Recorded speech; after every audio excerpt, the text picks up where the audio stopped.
Bonjour tout le monde. Alors j'espère que vous avez passé un excellent week-end. Nous sommes aujourd'hui lundi 11 janvier 2021 et j'ai décidé de vous faire une guidance à l'aide du tarot Histoire de sorcière. Donc aujourd'hui j'ai réalisé pour vous un tirage qui s'intitule le tirage du lâcher-prise. Il se compose de 4 lames. Donc la première lame nous dira avec quoi on doit couper. La deuxième lame nous dira quelles sont nos ressources pour y parvenir. La troisième lame, ce qui nous empêche de couper ou qui peut nous freiner avec ce lâcher-prise. Et la dernière carte sera l'issue, la conclusion, la finalité. Alors, tout d'abord, ce qui nous intéresse, c'est le sujet. Avec quoi dois-je couper? Donc ici, on a le 3 d'épée. Donc comme vous pouvez le voir sur l'image, on sent qu'on est plus ou moins visé, qu'on a des ennemis, qu'on essaie de nous faire du mal avec ces 3 épées qui sont plantées dans le cœur, posées tout à côté du lit. Donc c'est l'une des cartes de ce tarot qui annonce une mauvaise nouvelle, comme vous avez pu le comprendre. C'est un signe aussi de souffrance due à une trahison, une blessure affective, de la méchanceté, de la traîtrise. Des gens qui font les choses en douce en fait. Donc vous vous trouvez probablement dans cette situation et c'est avec cela qu'il va falloir lâcher prise. Donc vous savez pertinemment que vous avez des ennemis, peut-être que quelqu'un vous attaque ou vous critique, voilà. Donc c'est avec ce genre de choses qu'il va falloir couper. Donc, quelles sont vos ressources pour y parvenir? Ici, on a la reine d'épée.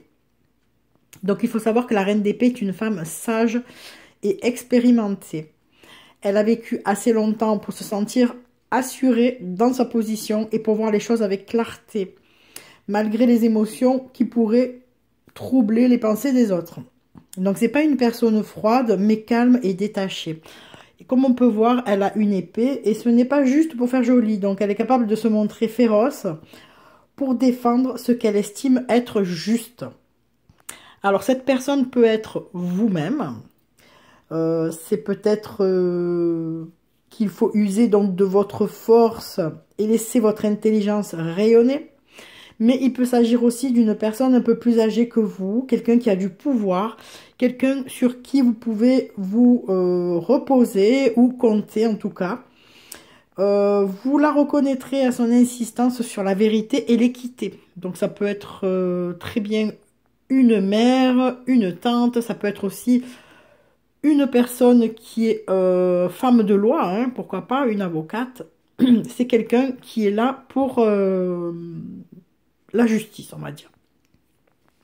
Alors, qu'est-ce qui risque de freiner ce lâcher prise? Donc ici, sur cette carte, on peut voir une personne qui porte des épées et qui semble n'avoir rien à faire dans ce lieu. Au premier abord, on dirait qu'elle n'est pas très... elle n'a pas l'esprit tranquille. Alors, on peut se demander, est-ce qu'elle emporte quelque chose ou bien est-ce qu'elle apporte quelque chose? Donc, s'agit-il d'une mission héroïque ou bien s'agit-il d'un vulgaire cambriolage?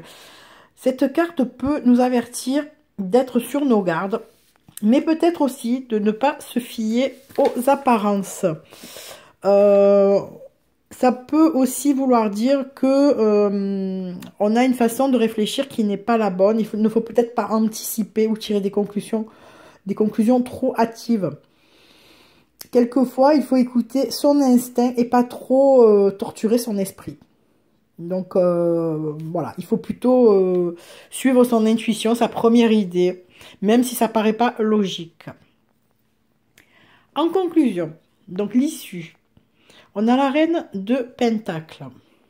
Donc la reine de Pentacle est installée confortablement sur son trône de bois. Et comme on peut le voir, ses pieds sont représentés par des racines qui s'enfoncent dans le sol. Donc c'est une personne qui est quand même en place, qui jouit de l'abondance dans tous les sens du terme. Elle a le coffre-fort, elle a les fruits au-dessus d'elle, elle a des petits chatons qui s'amusent avec leur maman. Enfin, tout est bien, tout est parfait. Cette carte présage pour vous une issue donc plutôt heureuse. Elle représente la prospérité dans tous les sens du terme. Donc l'abondance, les gens bienveillants autour de vous qui peuvent vous aider à atteindre vos objectifs, mais aussi ça peut être l'état de votre compte en banque tout simplement, hein. Donc cette carte annonce un épanouissement et une harmonie pour la suite de votre chemin. Donc en conclusion, ce tirage nous dit que si vous parvenez à lâcher prise sur une blessure affective, sur une attaque, sur de la jalousie, en usant de votre intelligence, de votre clairvoyance, sans tomber dans les pièges que l'on vous tend. Il ne faut pas vous laisser intimider par les choses que l'on veut vous faire croire. Peut-être qu'on veut vous faire croire que les choses sont beaucoup plus graves, on veut vous faire peur. Donc en fait, ce qu'on vous dit, c'est que vous sortirez comme quelqu'un de grande gagnante. En fait, vous avez tout ce qu'il faut pour obtenir tout ce que vous souhaitez. Voilà, donc je ne sais pas si vous vous reconnaissez dans ce schéma. En tout cas, si vous vivez une expérience un petit peu à cette image-là, sachez que vous devez rester concentré sur vos ressources, sur vos possibilités, vos dons et votre intelligence. Ne vous laissez pas perturber par des choses que l'on veut vous faire croire, des intimidations, des fausses images. Voilà. Donc j'espère que cela vous aura guidé. Je vous souhaite une excellente journée. Puis je vous donne rendez-vous demain pour une nouvelle guidance. Bisous, bisous.